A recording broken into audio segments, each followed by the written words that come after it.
Somewhere along the way, you stopped talking about your mind as a soul or a conscience or a center of meaning, and you started talking about it like a machine. You sit down at your desk with 23 tabs open and think, my brain just doesn't have enough RAM today. You finish a week completely exhausted and tell yourself, I just need a better system. I need an upgrade. You try to rest, but your mind keeps spinning and you wonder, maybe I'm just not optimized enough. Maybe I'm running outdated software. None of that language came from philosophy or ancient wisdom. It came from computers. And once that metaphor moved in, something happened. You didn't just use machines. You started judging yourself by their standards. A good mind became a fast mind. A valuable person became an efficient one. Intelligence became the ability to process more input with fewer errors. So when people tell me they feel mentally broken or distracted or inadequate, I don't think they're failing. I think they're living inside a metaphor that was never designed for a human nervous system.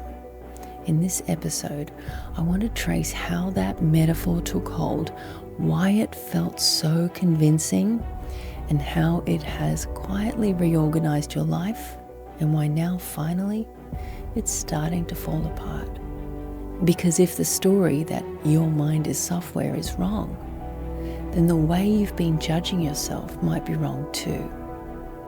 This is the story of how the brain as computer model was born, what it helped us see and what it made almost impossible to see about ourselves.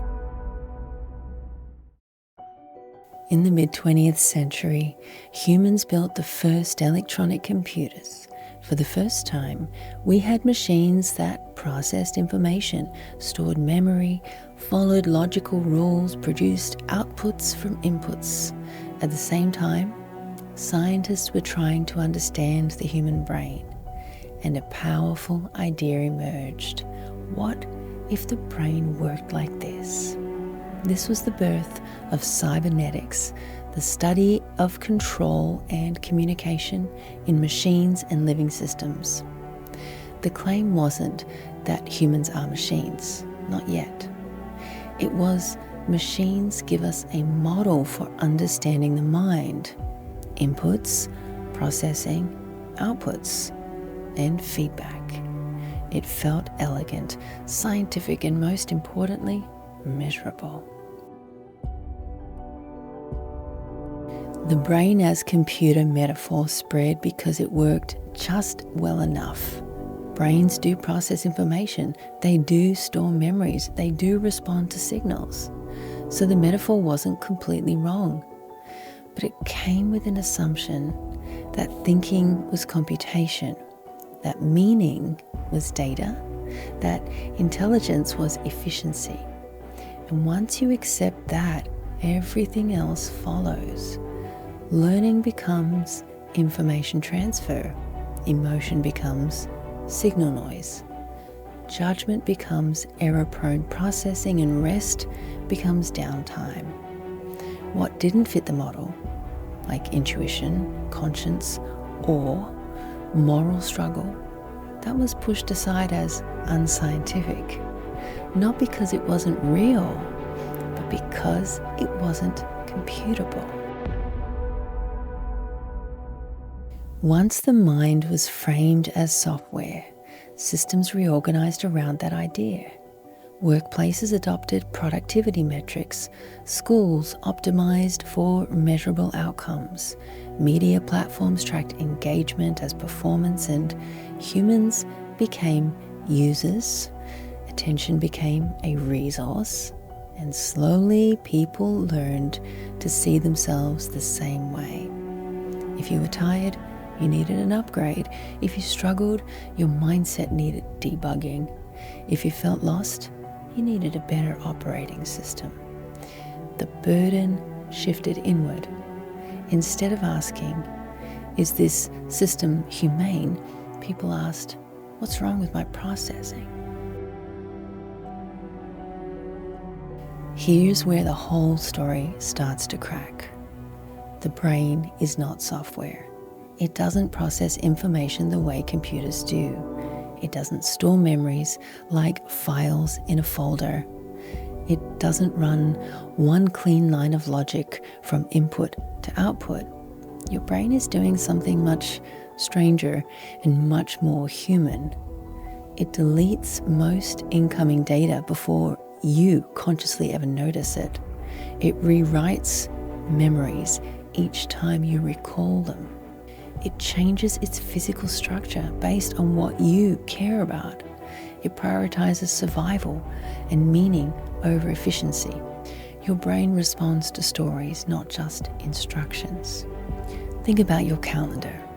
On your screen, a hard conversation with someone you love and half an hour clearing email look like the same block of time. To your nervous system, they are not the same block of reality.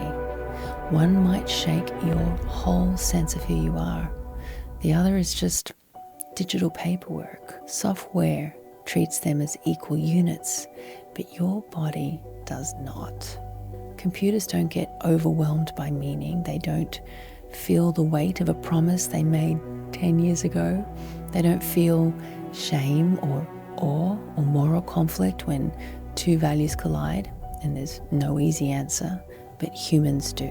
So when you try to run a human nervous system like a machine, constantly updating, always online, never allowed to waste cycles, you don't get better performance. You get anxiety because your system is flooded with more input than any story can hold together. You get burnout because your energy is treated as an infinite resource instead of a living rhythm. And you get disconnection because relationships don't fit into simple input-output diagrams, so they get pushed to the margins. And then on top of that, you blame yourself for not keeping up. You might say, my mindset is broken or my habits are bad. I just need to optimize harder. But the more you push, the worse it feels. And that's not because your brain is failing, but because the model is. The software metaphor can handle speed, scale, and storage, but it cannot handle conscience or grief or love or awe. And those are not just edge cases, they're the center of a human life. Once you start to see that, the words, I'm broken, start to sound more like the way I've been taught to think about myself was never big enough to hold what I actually am. Ironically, artificial intelligence is now exposing the limits of the metaphor that it helped create. Machines can process enormous amounts of data. They can generate language. They can imitate reasoning, but they don't understand. They don't care. They don't know what anything means. A system can write a really convincing apology, but it will never feel regret. So if machines can do so much of the thinking we once believed defined intelligence, then what exactly is human intelligence?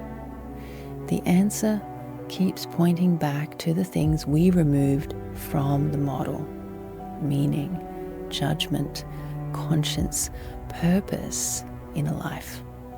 The things that cannot be reduced to code. You were never meant to function like software. You weren't built for constant updates or infinite inputs or endless optimizations. Your mind isn't a program to be fixed. It's a living system shaped by meaning, relationships, and values. If you've ever felt like you're failing in a world that just keeps demanding more speed, more efficiency, and more output, that doesn't mean that you're broken. It means the metaphor is. And in the next episode, we'll look at how this machine story spread beyond science into ideology, economics, culture, and why reclaiming a fuller picture of what it means to be human matters now more than ever. Until then, try to remember this. You are not software. You are not an algorithm. And you are definitely not a machine.